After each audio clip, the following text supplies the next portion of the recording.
Okay, let's talk about potty training. You know, just hearing those words can make a lot of parents tense up. It brings up these images of stress and power struggles. But what if we could just rewrite that whole story? What if, instead of this big battle, potty training was more like a storybook that you get to write with your child? One that's all about trust, respect, and yeah, even having some fun. Well, that's exactly what we're diving into today, an Assent-based guide that completely reframes the process. And hey, every good story needs a great guide, right?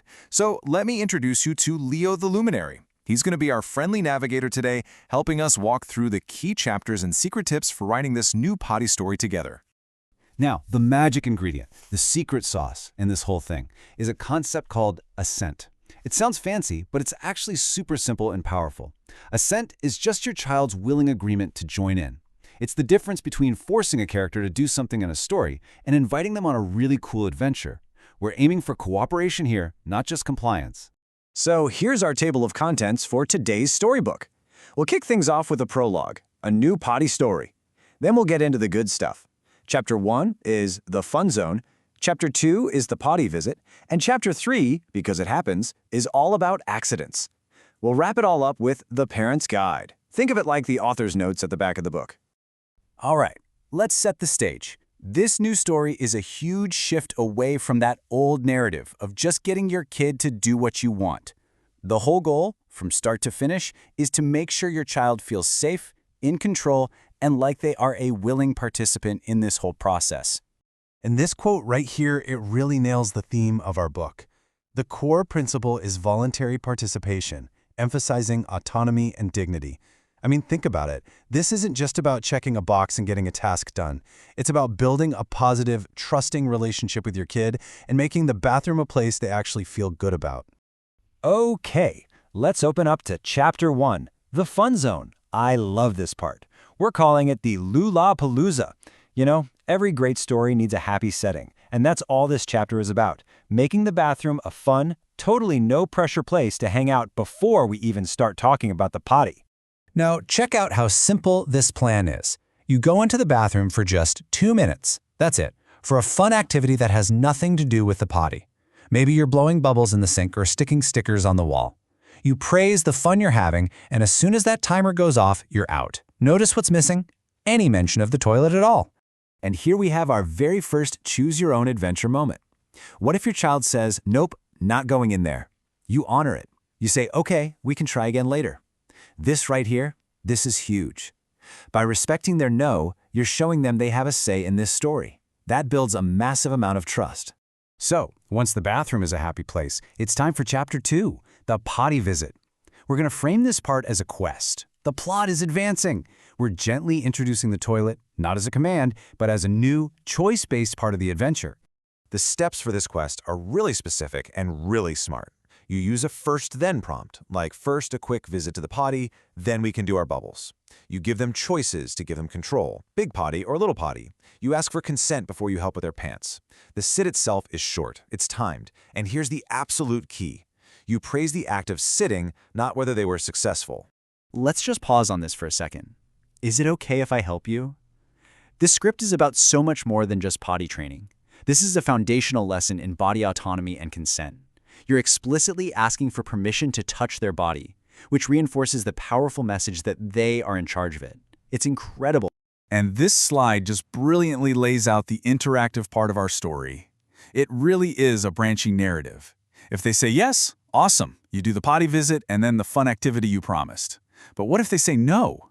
That's also awesome. You immediately honor it, say okay, and move to a fun activity outside the bathroom. Both choices lead to a positive, respectful outcome. There's literally no failure path.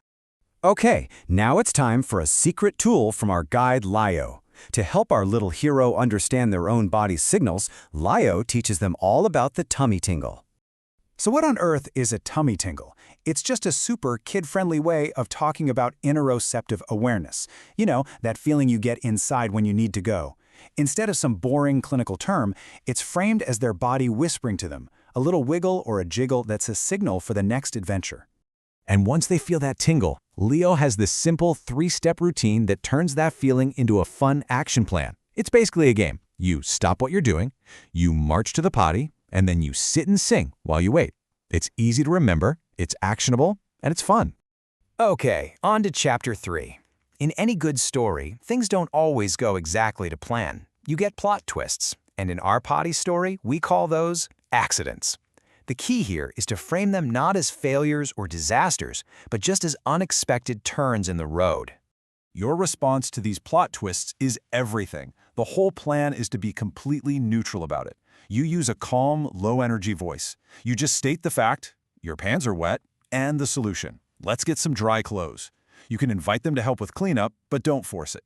Then you get them changed and immediately go back to having fun. No shame, no big lecture, no drama. And this script is the perfect example of that neutral response. Oh, your pants feel wet. That's okay. Accidents happen. Let's go put on some dry clothes. See how calm that is? It's objective and it's focused completely on the solution. It just keeps the story moving forward without adding any negative feelings. All right, for our final section, we're turning to the back of the book. This is the Parent's Guide, or what I like to call the author's notes. These are the must-have tips for you, the co-author of this story, to make sure it's a huge success.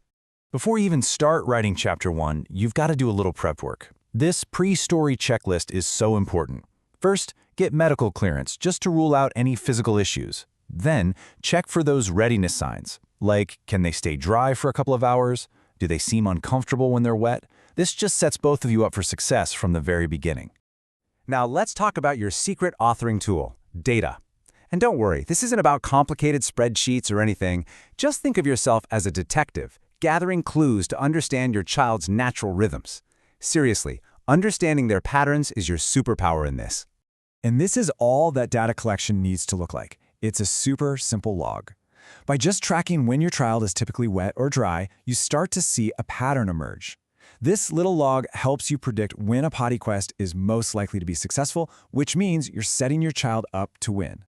So, as we close our book for today, the real takeaway is this.